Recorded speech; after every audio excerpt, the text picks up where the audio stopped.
But for me, the guy who started the avalanche of death this year was David Carradine. Do you remember when David Carradine died? My Chain Cane. You know, at first they said he had committed suicide. And I assumed that the Thai police showed up and figured, you know, that he must have stripped down naked and stepped up on the stool and put the noose around his neck and figured, hey, last day on Earth, let me rub one out real quick. Then we found out it was something altogether different. Autoerotic asphyxiation. You've heard of this, right? But you know, for me, when I think of David Carradine's death, I think that he died from a character flaw. And by that I mean he was in Thailand, where you can buy 2 hookers for the week for $6, right? And I'm not saying that he should have engaged in prostitution, ma'am, okay? I'm saying spend the $6 and have a couple spotters, if that's what you're planning on doing later. You know? Somebody who can cut you down if something goes wrong. That's what I'm thinking. So, when they say David Carradine died of some weird sexual fetish, I say no. David Carradine died because he was cheap. That's why David Carradine died. So remember that when you're tipping your bartender and waitress. Don't be cheap, because that shit'll kill you. Mind my words. What else has gone on this year? The Senate passed a resolution to apologize for slavery. Did you guys see that? No? The interesting thing is the House passed that resolution earlier this year. And none of you know. Yeah. So I'm thinking that Congress needs to take it up a notch. We need to have like a, I don't know, an apology for slavery day, right? But then I know like Hallmark will make some cards, right? And then my white friends will send me these fucked up cards, like a card that says, I'm sorry about slavery.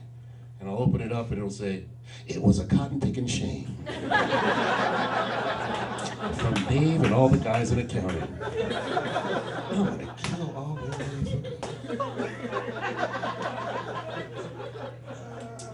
Or I'll get this card that says, hey, it's been over 140 years since we had slavery.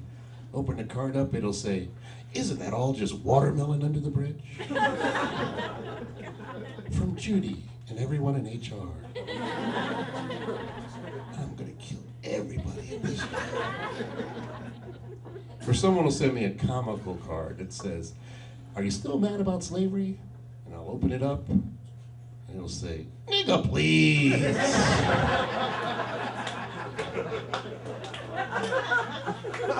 Oh, wait, there's a check from Kathy. I'm killing everybody at this job except for Kathy. Thank you. You may have noticed that I have dreadlocks, much like Ian. And Ian's right, you know, when people see these, they automatically assume that you smoke and sell weed. And I want to let you guys know I do not smoke weed. Have I sold to someone here? I am African American. I had a woman question me about that. She said, you know, I can tell from your hair you're probably African American, but you're very light skinned. How does that happen?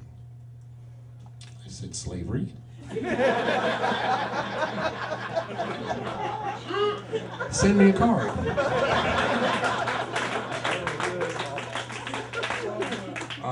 Like many African Americans, I suffer from big bones. Yeah, it's compounded by the fact that I'm fat. So, I tried running, but I found I could only run if there was a Popeyes at the end of it. So I am no longer a runner. I don't know, sir. Did you ever go to McDonald's and order so much food that you bought a second soda because you didn't want to think you were going to eat all that yourself? Is that just me? You know? Put the meal out beside you. My friend said I could have some of his fries. And a bite of his sandwich. Would you move along? He'll be here. I am married. I've been married for 18 years. You can clap for my wife. We all know she deserves it. But you know, the stuff that's going on in the news has lately been giving me insomnia. So like right now, I sort of suck when it comes to sleeping, which is like the opposite of my wife, who usually sleeps when it comes to sucking. So, yeah. A lot of times I think she's faking. Did I see that eye open up? But I grew up in the South, in Memphis, and there's a tradition when couples marry that someone will buy them a large ornamental bowl and give them bags of hard candy or gumdrops. And that first newlywed year, you're supposed to put a piece of candy in the bowl every time you make love.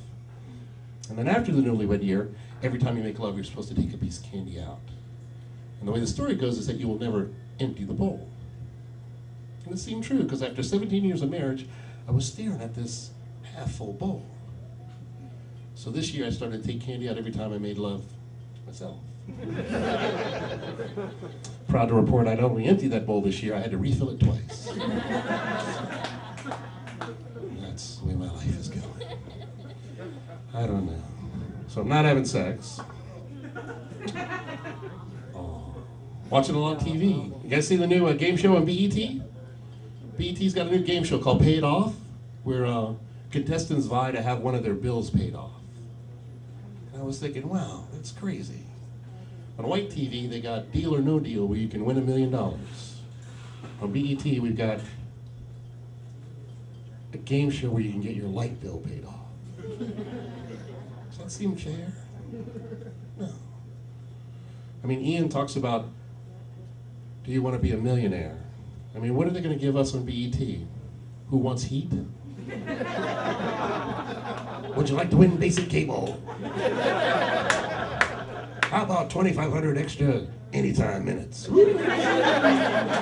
Let's go.